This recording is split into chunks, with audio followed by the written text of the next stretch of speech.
Hello friends, I am CA Palkesh Asawa. Welcome to my channel. इस video में हम लोग बात करने वाले हैं 10 नवंबर 2020 के दिन कुछ इंपॉर्टेंट नोटिफिकेशंस जो गवर्नमेंट ने इशू करे हैं, जिससे कि जीएसटी रिटर्न फाइलिंग मैकेनिज्म में कुछ इंपॉर्टेंट चेंजेस अनाउंस किए गए हैं जो कि एप्लीकेबल हैं 1 जनवरी 2021 से। सो एक्चुअली मेजरली हम केवल इस वीडियो में तीन जो खास बातें हैं उसके ऊपर बात करने वाले हैं। एंड जो भी आपकी क्वेश्चंस हैं कमेंट्स में आप मुझसे पूछ सकते हैं। And let's hope that you learn something useful for your business also in this video.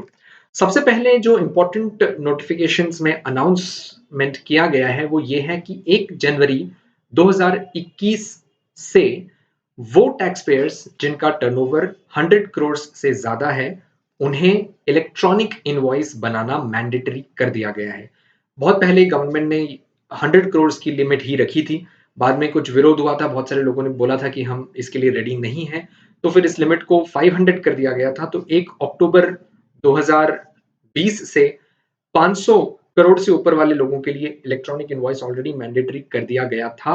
अब इस लिमिट को घटा दिया है, यानी कि और ज्यादा टैक्स पेयर्स इसके दायरे में लाए गए हैं। अगर आपका टर्नओवर 100 करोड़ से ज्यादा है तो आपको 1 जनवरी से यानी नए साल से इलेक्ट्रॉनिक इनवॉइस बनाना मैंडेटरी है। कुछ खास बातें यहाँ पे मैं आपको बता दूं। नंबर वन, 100 करोड़ कैसे गिना जाएगा? 100 करोड़ एग्रीगेट टर्नओवर की बात यहाँ पर हो रही है। अगर आपके एक से ज्यादा रजिस्ट्रेशंस हैं तो सारे रजिस्ट्रेशंस का मिला करके टर्नओवर देखा जाएगा, चाहे वो इंडिया में अलग अलग जगह पर ही क्यों ना हो। इसमें एक और बात का आप ध्यान रखें, अगर आपके 2 रजिस्ट्रेशंस हैं और आपके आपस में भी कोई ट्रांजैक्शन हो रहे हैं तो उन ट्रांजैक्शंस को भी गिना जाएगा। उदाहरण के तौर पर मान लीजिए आपके 2 रजिस्ट्रेशन है, एक दिल्ली में है, एक कैलकाटा में है। तो दिल्ली से कैलकाटा को यदि आपने कुछ मटेरियल दिया है तो आपकी बुक्स ऑफ अकाउंट्स में ये टर्नओवर नहीं है, क्योंकि आप खुद की ब्रांच को ट्रांसफर कर रहे हैं, लेकिन जीएसटी में इसे टर्नओवर माना जाएगा। और जब आप 100 करोड़ का कंप्यूटेशन करेंगे तो उसमें इसको इंक्लूड करना होगा। सो दिस ये एक इंपॉर्टेंट चेंज है, और खास करके जो मीडियम साइज बिजनेसेस होते हैं वहां पे 100 करोड़ के आसपास का टर्नओवर हम बात कर रहे हैं, तो मल्टीपल रजिस्ट्रेशन होना आम बात है।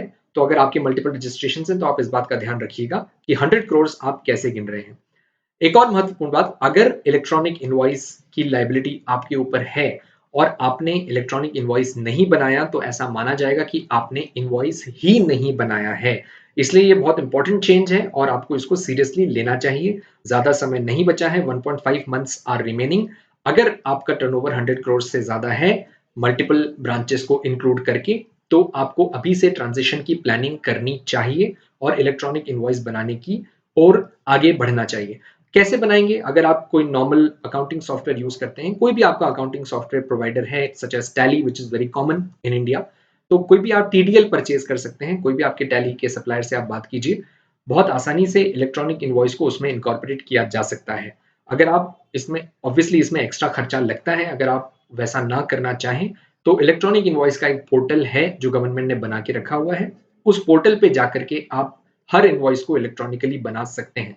इलेक्ट्रॉनिक इनवॉइस जब आप बनाते हैं तो एक IRN जनरेट होता है, इनवॉइस रेफरेंस नंबर जिसे कहा जाता है, वो हर इनवॉइस के ऊपर होना जरूरी है। तो ये एक इंपॉर्टेंट चेंज है जिसका आपको अभी से प्लानिंग करनी चाहिए for the purpose of your business purposes, क्योंकि जनवरी से ये एप्लीकेबल है। जैसे कि मैंने आपको बताया कि बहुत सीरियस ऑफेंस हो जाता है अगर आपके पास ये लाइबिलिटी है और आपने इसको मीट नहीं किया है।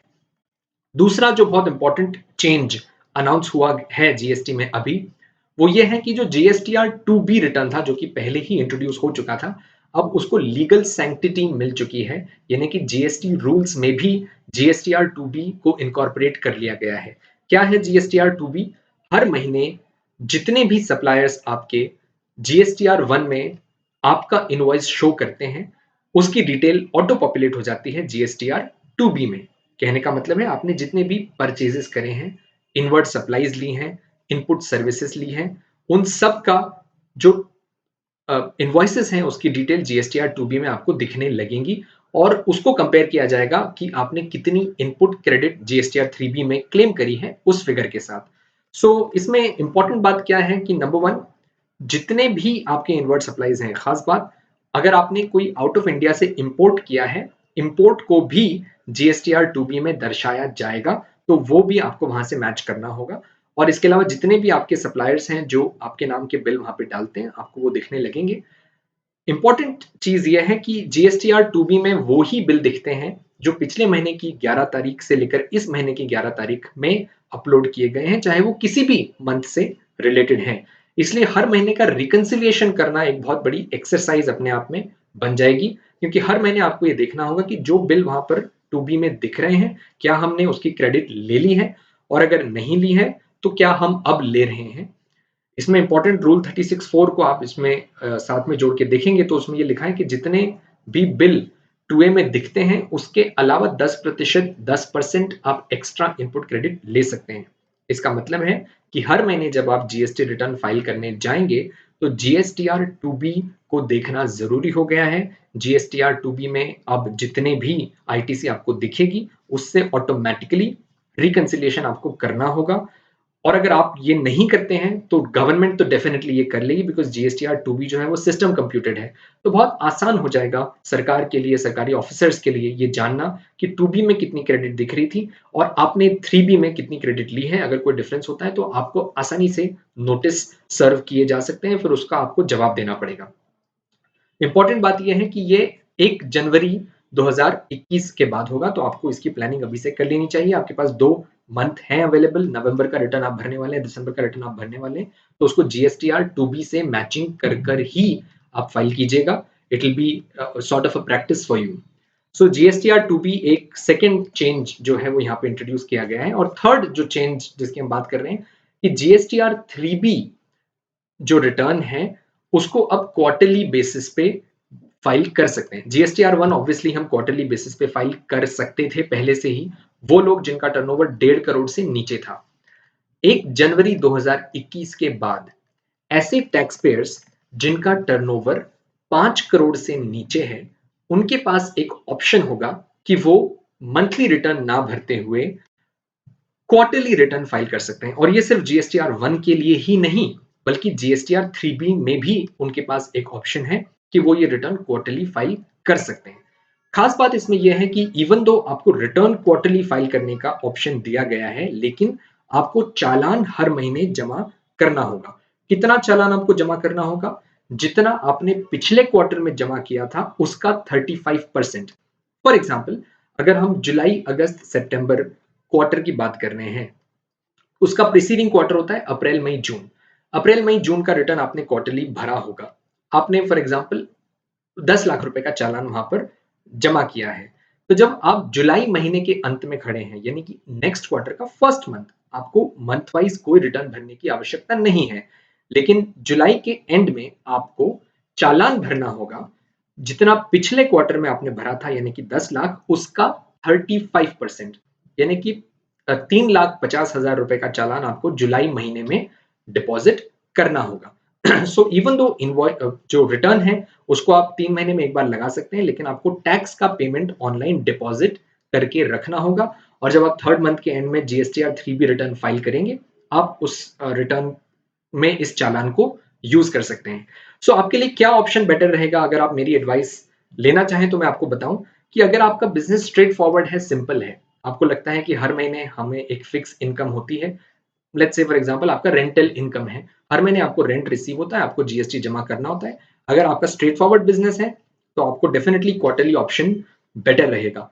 लेकिन यदि आपका थोड़ा सा भी कॉम्प्लिकेशन है बिजनेस में या अकाउंटिंग में या ट्रांजैक्शन में, अगर आपको लगता है कि कोई ट्रांजैक्शन ऐसा है जो कि मान लीजिए हम बहुत सारे इंटरस्टेट सप्लाईज करते हैं, अलग अलग लोगों से हम मटेरियल खरीदते हैं, कुछ बिल 2A में दिखते हैं, कुछ नहीं दिखते हैं, अगर इस तरह के कॉम्प्लिकेशंस हैं तो आपके लिए बेटर रहेगा कि आप मंथली ऑप्शन एक्सरसाइज करें। मंथली ऑप्शन एक्सरसाइज करने का एक और फायदा है, यदि किसी जीएसटी रिटर्न में आपसे गलती हो जाती है तो आपको उसको ठीक करने का मौका अगले रिटर्न में मिलता है। यदि आपने मंथली ऑप्शन एक्सरसाइज किया और मान लीजिए अप्रैल महीने में कोई गलती हो गई, आप उसे मई में ठीक कर सकते हैं। लेकिन यदि आपने क्वार्टरली ऑप्शन एक्सरसाइज किया और आपने अप्रैल में जून के रिटर्न में कोई गलती कर दी है, तो वो सीधे आप 3 महीने के बाद ही ठीक कर पाएंगे और आपको गलती ठीक करने के मौके भी कम मिलेंगे, क्योंकि आप केवल 4 रिटर्न फाइल करेंगे। इसका फाइनेंशियल इंप्लीकेशन भी है। मान लीजिए आपने गलती से ज्यादा इनपुट क्रेडिट क्लेम कर लिए हैं और अब आपको उसे रिवर्स करना है, तो उसे रिवर्स आप सीधे 3 महीने के बाद करेंगे, तो आपको 3 महीने का इंटरेस्ट वहां पर देना पड़ जाएगा। इसलिए यदि आपको लगता है कि थोड़ा सा भी कॉम्प्लिकेशन है हमारे बिजनेस में, तो monthly filing option is better. No doubt आपको थोड़ा सा कंप्लायंस करना पड़ेगा, हिसाब किताब रखना पड़ेगा, बट आज के ज़माने में मेरा ऐसा सजेशन है, मेरा ऐसा ओपिनियन है कि हिसाब किताब जितनी जल्दी कर लो उतना बेटर है। इन एनी केस आपको टैक्स तो डिपॉजिट करना ही है, देयरफॉर मंथली ऑप्शन एक्सरसाइज करना मेरे विचार में ज़्यादा उचित है उन लोगों के लिए जिनके बिज़नेस में अलग-अलग तरह के कॉम्प्लिकेशंस आते रहते हैं। एक और जो इम्पोर्टेंट चेंज हुआ है, जो क्वार्टरली सप्लायर्स थे, उनको एक बहुत बड़ी प्रॉब्लम जो फेस करनी पड़ती थी, वो ये थी कि कई बार उनके जो बड़े-बड़े कस्टमर्स होते थे, वो कहते थे कि आप 3 महीने में एक बार रिटर्न भर रहे हैं, तो आपके जो बिल है वो हमको 3 महीने के बाद दिख रहे हैं। तो उन लोगों का पेमेंट रोक लिया जाता था क्योंकि बड़े कस्टमर्स बोलते थे कि अगर आपने बिल नहीं अपलोड किया, हमें उसको जीएसटीआर 2ए में दिखाई नहीं दे रहा है, तो हम आपको पैसे नहीं देंगे। सो इस सिचुएशन को रोकने के लिए, बिकॉज लोगों का ये एक ओपिनियन था कि गवर्नमेंट जो है ये थोड़ा सा छोटे टैक्स पेयर्स के साथ अनफेयर गेम खेल रही है, बिकॉज छोटे टैक्स पेयर्स को एक तरह से डिस्करेज किया जा रहा था क्योंकि आप क्वार्टरली ऑप्शन एक्सरसाइज करते हैं तो आपके कस्टमर नाराज हो जाते हैं। सो इसको थोड़ा सा सॉल्व करने के लिए गवर्नमेंट ने एक ऑप्शन दिया है कि इवन दो आप जीएसटीआर 1 क्वार्टरली भरते हैं, लेकिन आपको फिर भी एक फैसिलिटी प्रोवाइड की जाएगी कि किसी भी क्वार्टर के फर्स्ट और सेकेंड मंथ में आप कुछ इंपॉर्टेंट इनवॉइसेस जो आप अपलोड करना चाहते हैं वो आप अपलोड कर सकते हैं, ताकि आपके कस्टमर को उनके जीएसटीआर 2बी में ये दिखने लगेगा। थोड़ी देर पहले हमने डिस्कस किया था कि जीएसटीआर 2बी से आजकल हर चीज रिकनसाइल करेंगी, तो आपके कस्टमर्स भी ये चाहेंगे कि उनको आपके बिल जीएसटीआर 2बी में दिखने लगेंगे, तभी वो आपको पेमेंट देंगे। इस तरह की प्रॉब्लम्स पहले भी बहुत आती थी। तो अब कोई important invoices up to 50 lakh rupees आप फर्स्ट और सेकेंड मंथ में ऑनलाइन अपलोड कर सकते हैं, और जब आप फाइनली रिटर्न भरेंगे थर्ड मंथ के एंड में, तब आपको वो वाली इनवॉइसेस वापस से अपलोड करने की जरूरत नहीं है।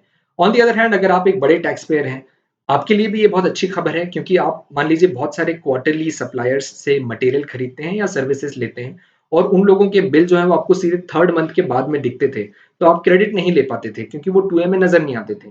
अब आप ऐसे अपने क्वार्टरली सप्लायर्स को बोल सकते हैं कि आप प्लीज इनवॉइस फर्निशिंग फैसिलिटी का यूज करें और हमारे बिल जो है वो हर महीने अपलोड कर दिया करें, ताकि हमें क्रेडिट मिल जाएगी। सो ये एक अच्छी खबर है for supplier as well as for recipient. अगर आप एक सप्लायर हैं तो आपके कोई महत्वपूर्ण इंपॉर्टेंट कस्टमर्स हैं, आप उन लोगों के इनवॉइसेस मंथली अपलोड कर सकते हैं, इवन दो आप रिटर्न जो है वो क्वार्टरली फाइल कर रहे हैं।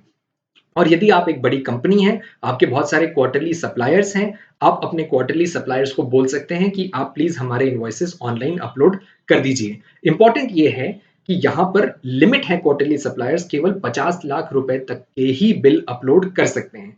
तो यदि आपको ऐसा लगता है कि आपके बहुत सारे क्वार्टरली सप्लायर्स हैं, मुझे ऐसा लगता है आप अपने क्वार्टरली सप्लायर्स को पहले बोल दीजिए, बिकॉज यहाँ पर प्रायोरिटी वाइज उन्हें चलना होगा। सारे इनवॉइसेस वो अपलोड नहीं कर पाएंगे, इसलिए यहाँ पे जो भी बिजनेस ज्यादा अवेयर है, ज्यादा प्रोएक्टिव है, उसे फायदा हो जाएगा। तो अगर बड़े बिजनेस आप हैं, तो आप अपने क्वार्टरली सप्लायर्स को अभी से लिस्ट बना लीजिए, आप उन्हें फॉलो अप करना स्टार्ट कर दीजिए और उनसे कहिए कि वो आपके वाले इनवॉइसेस हर मंथ अपलोड करें, बिकॉज वो जब तक 2बी में नजर नहीं आएंगे आप उसकी क्रेडिट नहीं ले पाएंगे। सो इस तरह से गवर्नमेंट ने इस प्रॉब्लम को भी सॉल्व किया है। तो these are the major changes जो इस नोटिफिकेशन में हुए हैं। ऑब्वियसली इसमें काफी कुछ बहुत डिटेल में हम बात कर सकते हैं, and I hope to be able to release another video जिसमें हम इसमें से हर टॉपिक को अच्छे से डिटेल में एक्सप्लोर कर सकते हैं। So till that time, if you have any questions, feel free to ask in the comment section, and I hope you really understood what we are trying to say here, and thank you so much. Thanks a lot.